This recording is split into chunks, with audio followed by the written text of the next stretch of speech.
An SNP election candidate has been shamed following the discovery of a distasteful tweet about hating Tories. In a tweet last month, Suzanne McLaughlin revealed she despised the Tory party ahead of the Holyrood election. The candidate for Glasgow said, "When I was young and full of rage I hated Tories to my very core. Now I've reached a gentler age, I've realised I despise them even more." Stephen Kerr, the Scottish Conservatives' chief whip, was infuriated by the tweet and claimed the SNP has a problem with hatred. Mr. Kerr also called on the SNP to address the comments for the candidate who stood on the Glasgow regional list last month. Mr. Kerr said, "The SNP have a real problem with hatred. Is this really the sort of country we want to live in, where choosing to support a different political party makes you a figure of hatred? It would be great to see the First Minister disavow this kind of hatred, especially since this person stood alongside her on the Glasgow list." Ms. McLaughlin also sparked controversy after a previous tweet was discovered earlier this year. In 2015,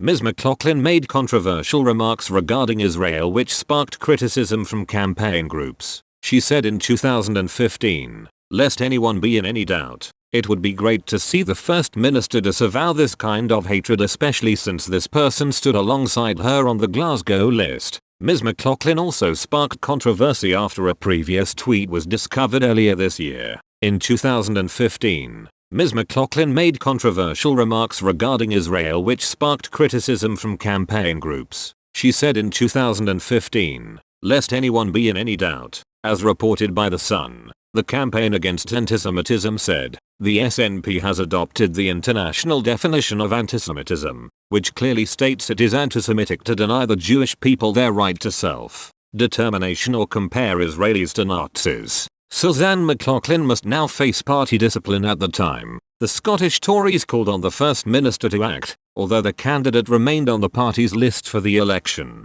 Despite the controversy, the SNP proceeded to put in a strong electoral performance in Holyrood. Indeed, Ms. Sturgeon's party won 1 additional seats in Holyrood to keep its place as the biggest in the parliament. Although the SNP won 64 MSPs, they fell short of an overall majority as Scottish Tories managed to retain all 31 seats earlier this month. Despite falling short of an overall majority, Ms. Sturgeon has pledged to proceed with her plans to steer the country out of the pandemic before holding an independence referendum. Armed with a pro-independence majority in combination with the Greens, Ms. Sturgeon claimed the Prime Minister cannot deny the will of the Scottish people. Ms. McLaughlin and the SNP have been approached for comment.